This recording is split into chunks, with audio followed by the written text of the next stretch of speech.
We are living through an age of great uncertainty. It's an understatement to say that the world is changing quickly, and these changes are shaking us to our core. Many of the old certainties are gone and new ones have yet to take their place. We are being forced to adapt to new realities. The question is, how do we deal with this rapidly changing world? How do we find our footing amid the chaos? How do we find a guiding light in the darkness? These questions have echoed throughout human history, and in the midst of the shifting sands of time, one voice has stood the test of millennia.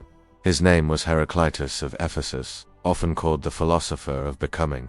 He offers us a new lens through which to see the world, a world that is in constant flux, always changing, always becoming. His words, though spoken over 25 centuries ago, ring with surprising modernity. They invite us to rethink our relationship with change, to see it not as an enemy to be feared, but as a friend to be embraced. The ancient Greek philosopher Heraclitus of Ephesus was born around 535 BC and died around 475 BC. His life was shrouded in mystery and legend. Very little is known about him, but the impact of his ideas remains monumental.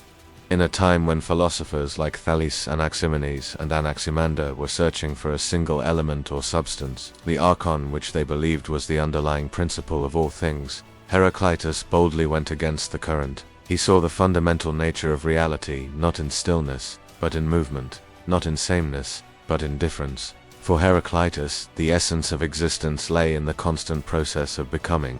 As he famously wrote, "No man ever steps in the same river twice." When we think of stepping into a river, it seems like a simple, everyday action. But when we look deeper, we realize that it's a profound philosophical statement.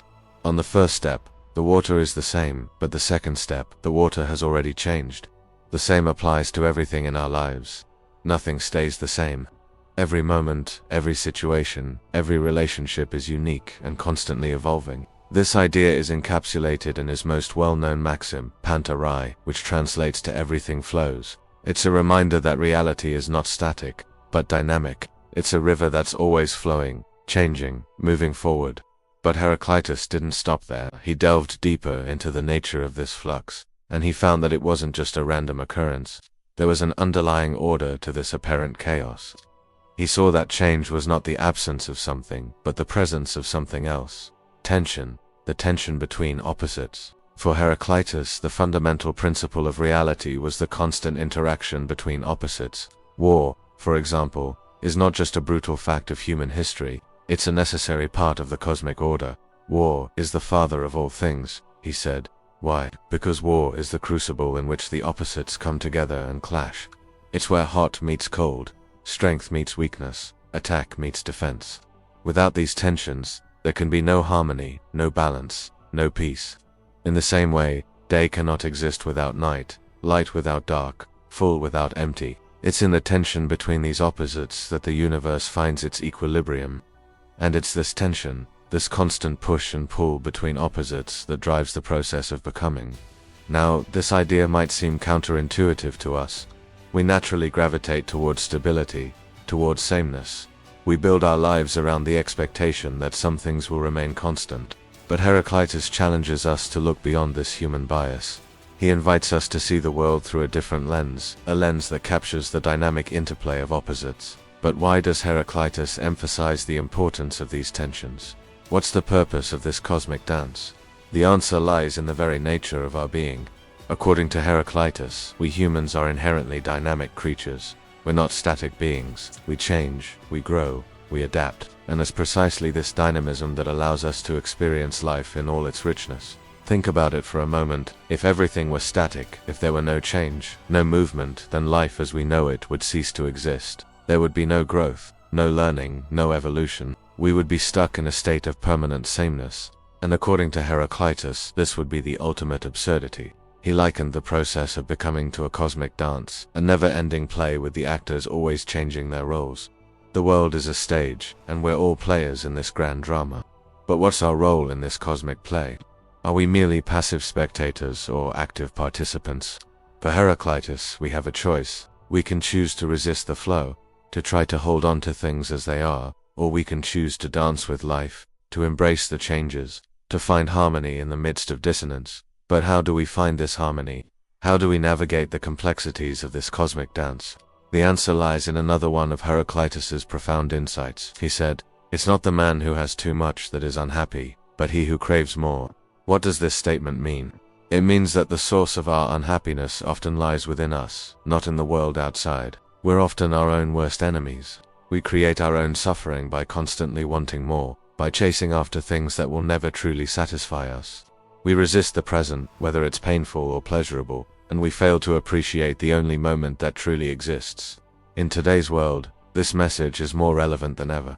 We live in an era of abundance, but also in an era of discontent. We have more access to more things than any generation before us, yet we find ourselves more dissatisfied. The relentless pursuit of more is leading us further away from the very things that will make us happy. Heraclitus reminds us that happiness is not a destination, it's a journey. It's not about acquiring more, but about appreciating what we have. It's about finding joy in the present moment. This doesn't mean that we should be passive or complacent. It means that we should be engaged and appreciative.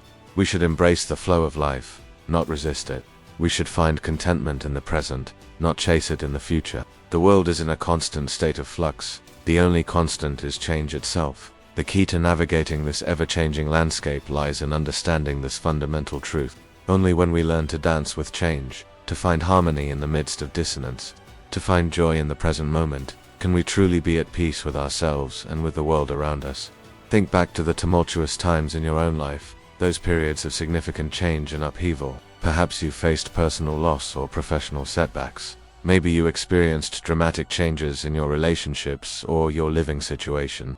In the face of these challenges, how did you respond? Did you resist? Did you try to hold on to the past? Or did you embrace the change, allowing yourself to adapt and grow? Reflect on the times when you chose to embrace change. How did those experiences shape you? What did you learn from them? How did they contribute to your personal growth? On the other hand, think about the times when you resisted change, when you clung tightly to the familiar. What was the outcome of that resistance? Did it bring you peace, or did it cause you more suffering? As we reflect on our own lives, we begin to understand the wisdom in Heraclitus's words. The choice, therefore, is ours. We can either resist the flow of life, or we can dance with it. We can choose to find harmony in the midst of change, or we can create disharmony by resisting it. The path to inner peace and happiness lies in our ability to embrace the present moment, to appreciate what we have, and to find joy in the midst of life's inevitable ups and downs. The world is indeed in a state of constant flux. As we look to the future, it's essential that we do so with eyes wide open, ready to embrace whatever changes may come our way. Let us strive to become better versions of ourselves. More adaptable, resilient, more compassionate. Let us learn to dance with life, to find beauty in the ephemeral, and to seek harmony in the midst of change. After all, as Heraclitus reminds us, it's not the man who has too much that is unhappy, but the man who wants more.